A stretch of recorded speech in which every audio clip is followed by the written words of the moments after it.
Let's talk Big Ten. You're a Big Ten guy. You're a Big Ten West guy. Big Ten West average margin of defeat, I think, is over 20 points since its inception, and it has never won.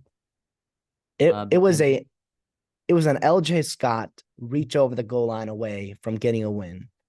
Okay. And that was Iowa that year. And that was actually a really talented Iowa team. That is not this year's team. This team is hurt, right? This team is banged up. This team cannot move the ball offensively. This team is Deacon Hill, a quarterback who has been playing a little bit better. He's been playing a little bit better. He's still terrible. He's still terrible against pretty average defenses.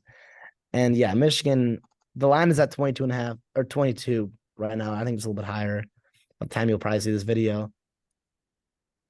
It is like that because you can't put it any higher than that. And like Michigan, the also scary part of here is Michigan could just throttle down. They go up 3 scores. Go up 3 touchdowns and just milk the clock. The thing is, I do think that they are good enough offensively to where they can just milk the clock and score points. That's why I'm going to take Michigan minus 22. Give me whatever. I just think I cannot justify picking Iowa to cover in this game.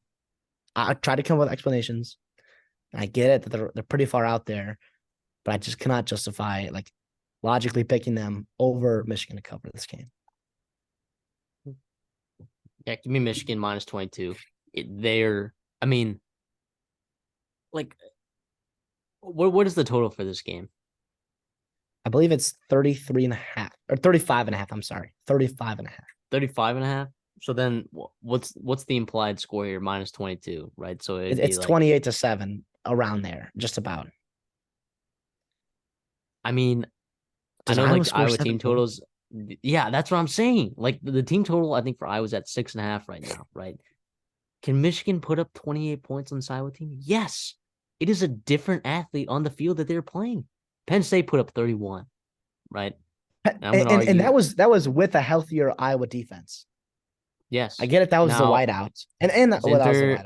Zinter injury, right, for Michigan hurts on the offensive line. I don't think it matters. They're so deep on the offensive line. If there's one spot you can attack Iowa, it's up the middle.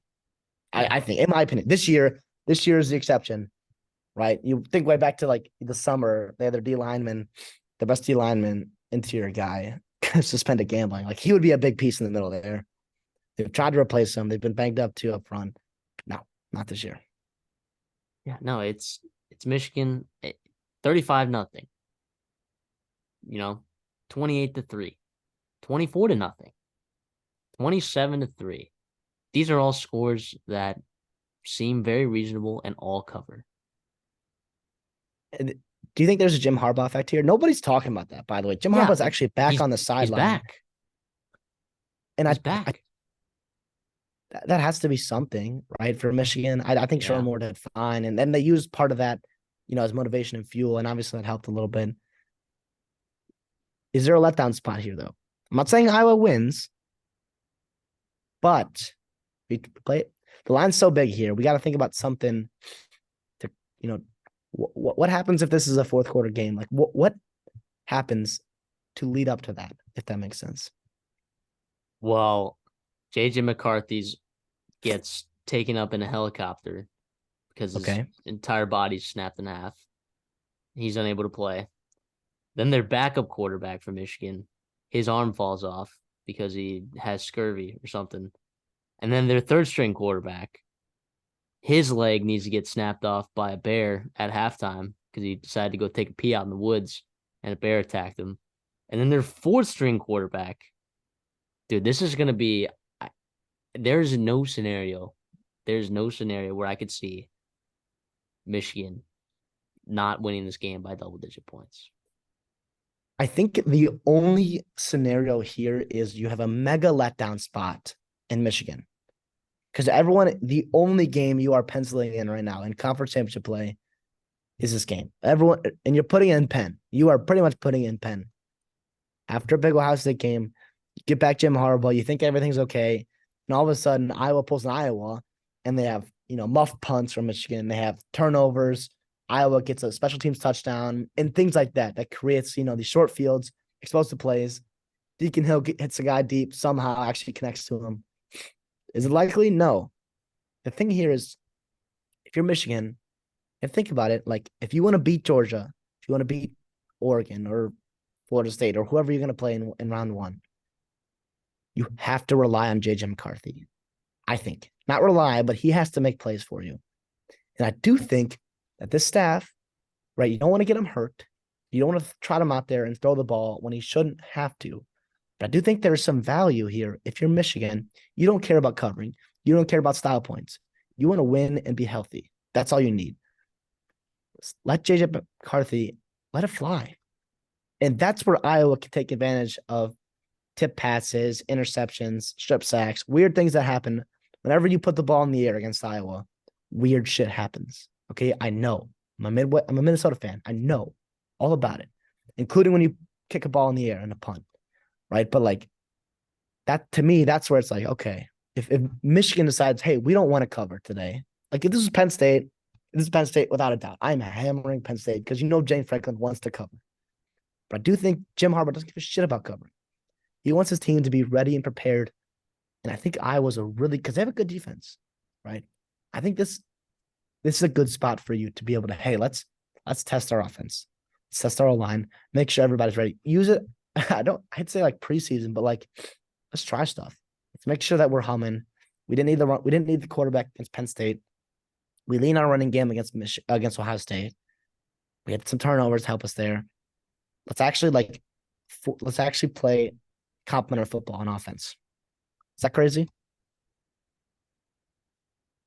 I mean, the reality is I just think that the best team in the Big Ten East is more than 3 touchdowns better than the best team in the Big Ten West. I get it's a letdown spot. Sure, they got a lot more to play for, whatever.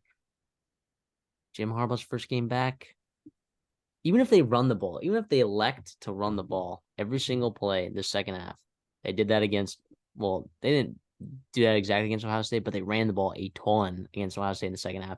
And they did that exact same thing against Penn State. And in both of those games, they were able to cover shorter spreads, same principle. Yeah, I do think you have a good point there. And to be honest, like, I don't want to talk about comparisons here, but like, Michigan moved the football against Ohio State, and Ohio State's got a damn good defense, right? Minnesota played both those teams, Iowa and Ohio State, and Michigan, as a matter of fact. They did not move the ball at all against Michigan or Ohio State. And I thought, moved the ball pretty damn well in Iowa City in weird wind conditions, right? With Ethan Callahan as a quarterback.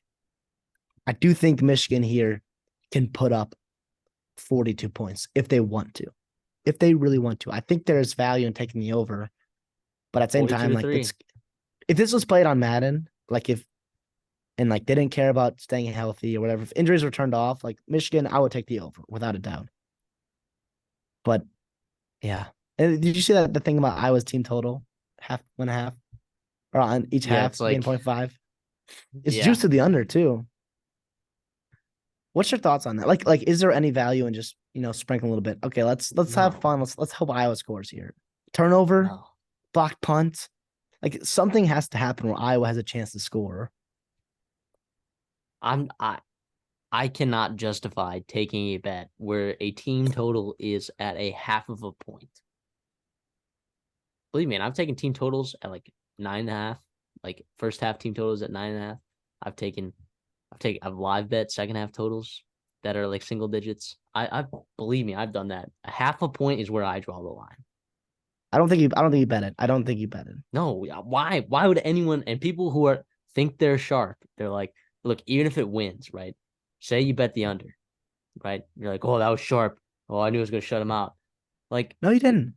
No, you didn't. Like, that is, I think that's crazy. Like normally, like a shutout, like against teams like this, you're gonna have better odds, right? Like people are betting on that, like under to hit, so you're not getting value on the under, right? And if you take the over, and then the under hits, how can you justify why you took that over? Oh, because everyone else is taking the under. You saw value. I don't know. I mean, maybe. I guess. I don't know. The thing here is you're predicting unpredictable plays, turnovers, bounce a ball, field position. Like you cannot predict those things. You don't have You can have a gut feeling, sure, but like that's what you're predicting. If Michigan plays this game straight up, if that's the if you're betting on, Iowa will not move the ball 50 yards and kick a field goal. They won't. Probably not. The thing is, another way, like if Michigan turns the ball over, it matters where they turn the ball over, right? If it's in Iowa's red zone, then it doesn't matter. Iowa still has to go length the field. If it's in their own end or if it's big return or whatever happens, like you don't know. Real quick here, I do want to ask you: is there a coaching edge? I'm kidding. I'm kidding. I wanted to ask you about hey, that's what I know. Phil Parker. That's a coaching edge right there. Yeah, and if he, with all what are you trying to talk? What are you trying to talk yourself into right now? I know. I'm just saying, but if Michigan loses somehow, Michigan I love how you say Michigan loses and not Iowa wins. It's not Iowa wins because I know somehow Iowa football. Michigan loses because Iowa doesn't win games. They just neglect losing. Okay, if that happens, Michigan has to be out, right? You cannot justify an Iowa loss. Iowa's ranked in the top 20. They're ranked in the top 20, by the way. You can in this year, there are too many good teams. Would you put in Ohio State above Michigan? Would you put in Ohio State above Michigan if Michigan loses? I don't know how many. The reason why I think Iowa is ranked where I don't know. I don't know why they're ranked where they are, to be honest. They're 10-2. They're 10-2 in a Power 5 conference. In a Group of 5 division. I know. 0 substantial wins. Unless you're counting Iowa State. Iowa State win. There's a team that and went 7-5. They're only lost to a team that they probably shouldn't have lost to was Minnesota, and that was a fluky end of game scenario. Whatever. No, but Liberty and Minnesota's going bowling. Liberty has not lost a game at all this year. Does that justify a top 20 ranking? No. If Liberty was put in the Big Ten West, they would probably be 9-3. Probably 7-5, 9-3, depending on their crossovers. The thing here is, if the Iowa, if they want to do a favor for the committee and they want to just beat Michigan, that would make the committee's job, I think, a lot easier.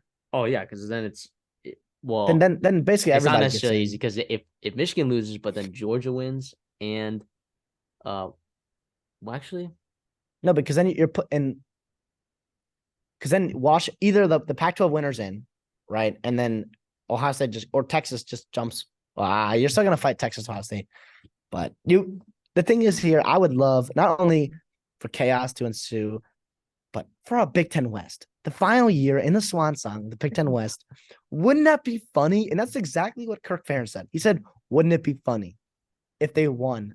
Can you imagine? But also imagine your coach saying, wouldn't it be funny if we won this game? What are you doing in practice this week if you're Iowa? Are you prepping for your bowl game? Are the coaches out recruiting? Or are you just you only practice punt and you have people just run gunner constantly and jump on balls. You have them study film on the bounces of balls. How do you optimize fumbles, right? And how do you get someone to fumble a punt?